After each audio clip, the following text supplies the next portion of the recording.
মুখ্যমন্ত্রীর ঘোষণার পর কেটে গিয়েছে প্রায় ২.৫ বছর। তারপরেও ভাগ হয়নি মুর্শিদাবাদ জেলা।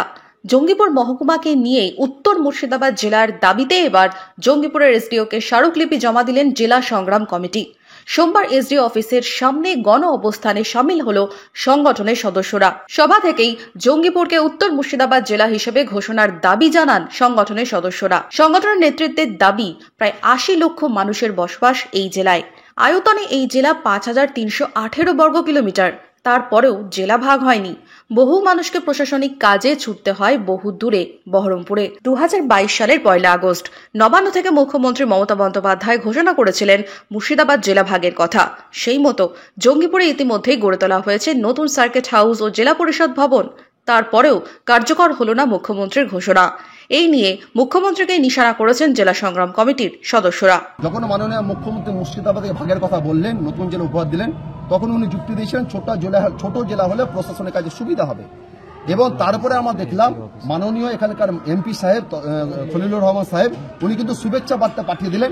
2000 শুভেচ্ছা বার্তা আপনাদেরকে দেখাই, সেটা হচ্ছে 2022 সালে। দেখুন 2022 সালের শুভেচ্ছা বার্তা, 1 আগস্টের শুভেচ্ছা বার্তা।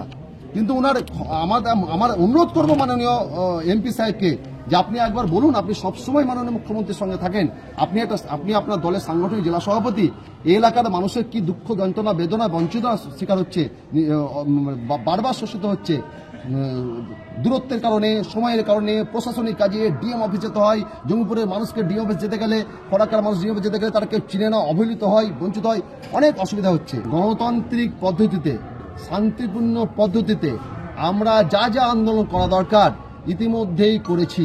গণডেপুটেশনের দিলাম মাননীয় আমাদের ম্যাডামকে, এসডিও ম্যাডামকে, এবং আগামী দিনে গণতন্ত্র আমাদেরকে যে অধিকার দিয়েছে, অর্থাৎ আইন অমান্য থেকে শুরু করে শান্তিপূর্ণ অবরোধ থেকে শুরু করে যা যা করা দরকার আমরা করবো। কিন্তু আমি আশা রাখি মাননীয় মুখ্যমন্ত্রী আমাদের বক্তব্য কথা শুনবেন। এদিন এসডিওকে স্মারকলিপি দেওয়ার পর জেলা সংগ্রাম কমিটির দাবি, তাদের দাবি খুব শীঘ্রই মানা না হলে আগামী দিনে বৃহত্তর আন্দোলন চলবে।